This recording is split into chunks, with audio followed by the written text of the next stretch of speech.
What is going on, guys? It is Chris on the sticks, and I am back with another Call of Duty Ghosts gameplay commentary. And today we're going to be talking a little bit more about gaming peripherals, and specifically we're going to talk about controllers and controller add-ons today, because there are a few things, and actually if you probably Google search like controller accessories, you'll probably find a lot. There'll be a lot of different things out there that are meant to improve your gameplay and performance with your controller. But the first thing we're going to talk about are control freaks. These are probably one of the more popular controller add-ons. These have been out for a long time. Um, they've been out. I feel like they've been out ever since Call of Duty picked up a lot more on the Xbox 360 and PS3. But what these are analog stick extensions, and especially the classic ones. What they did was they doubled the length that you have on your controller, your analog stick, and it meant to give you a more full range of motion. It gave you a little more length of pull on the controller and the analog stick. And this basically what it did was it made your shot a little more precise.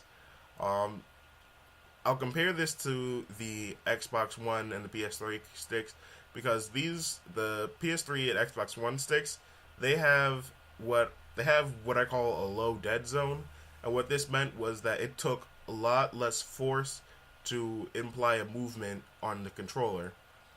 This wasn't the same for the Xbox 360 and now the new PS4 controller. I'm not actually 100% sure, but I think that they made it a little more resistant on that PS4 controller. But this makes your movements a little more precise. But there is a learning curve, especially with the control freaks.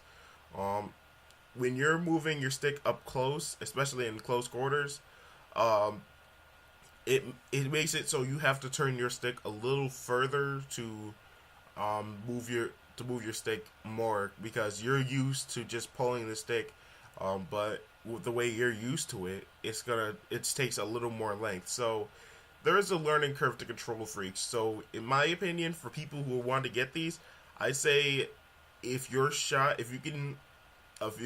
can aim on a person and win a gunfight 9 out of 10 times, then I say go ahead and get these control freaks. Um, if you think you can take the learning curve that it takes to play better with the control freaks, then go ahead, do that.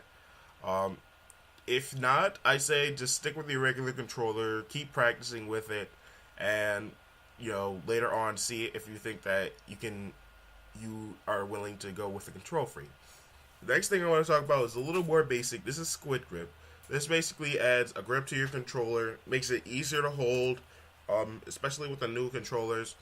The grip is not that strong. It's a little more. It's doesn't have a lot of resistance to it. So this adds more grip to it. It's texturized. It's rubberized. Um, it makes it easier for you to hold your controller, especially if you're playing uh, long hours with your controller. If you find yourself either like sweating or hand sweating, and then you kind of lose your grip on the controller, this is something that can probably help you out with your game. These usually run around $14-15, depending on where you buy them from. The next thing I want to talk about, these are actually pro grips. It's similar to Squid Grips. These are made by Scuff Gaming. These are a new add-on that you can buy separately instead of with a controller. But because of the Xbox One controller, the back panels come out that are under it, and these are where the pro grips go. And these add both a texturized and they've added both texturized, rubberized feel to the controller, and they're actually molded to fit the shape of your fingers.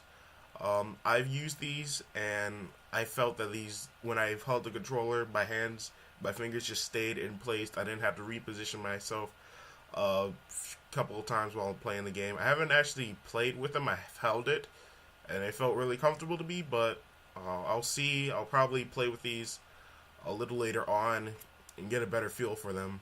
But from what I could tell, they felt really sturdy, and I like these a lot. So now that we're done with like the actual add-ons, we're going to talk about specifically controllers. Now there are a few controllers out there that have either modifications or remappable buttons. The modded controllers, the ones that I'll talk about, the one evil controllers, they have mods for your controllers. I do not condone these at all. They have rapid fire mods, auto aim mods. I'm not sure if it's auto aim, but there's like auto zoom in for snipers. But they're modifications to give an advantage in game that's not supposed to be meant, that's not supposed to be had in the game. So I don't condone these whatsoever. What I do condone are the controllers that have remappable buttons. All these controllers that I'm going to talk about have remappable buttons. They include Evil controllers, Magic Customs, their Edge buttons.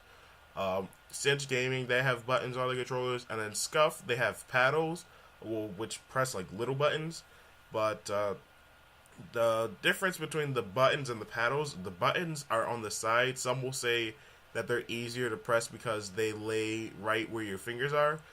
But Scuff just came out a month ago. They came out with their Sidewinder paddles, and this is meant so when you hold the controller naturally, you can just like press on the paddles the way, in a sense, a little bit the way you would press on the buttons. But these are a little more natural, and for me these are a little more natural. Instead of just pressing down, you press sideways. It didn't mess up the paddles. It was a lot more natural to hold and to use. Now, most of these controllers, the Cinch and the Scuff are considered tournament legal, so Major League Gaming. If you go to LAN events, they will let you use these controllers. Imagine Customs and Evil controllers. I know Evil controllers probably aren't because they have the internal modifications that aren't allowed. Magic Customs, I have no idea about them. The Magic Customs, I've seen them, and I'll say this: the buttons look like they take a little more force to push in. But those are the different controllers that they have. Those are the different controllers. I'll post links to both of them or all of them in the description, and to the controller add-ons, so you can look at them and see. But I hope you guys enjoyed this video. If you did, please leave a like, comment down below, subscribe for more videos like this, and as always guys, this is Chris, and I'll see you later.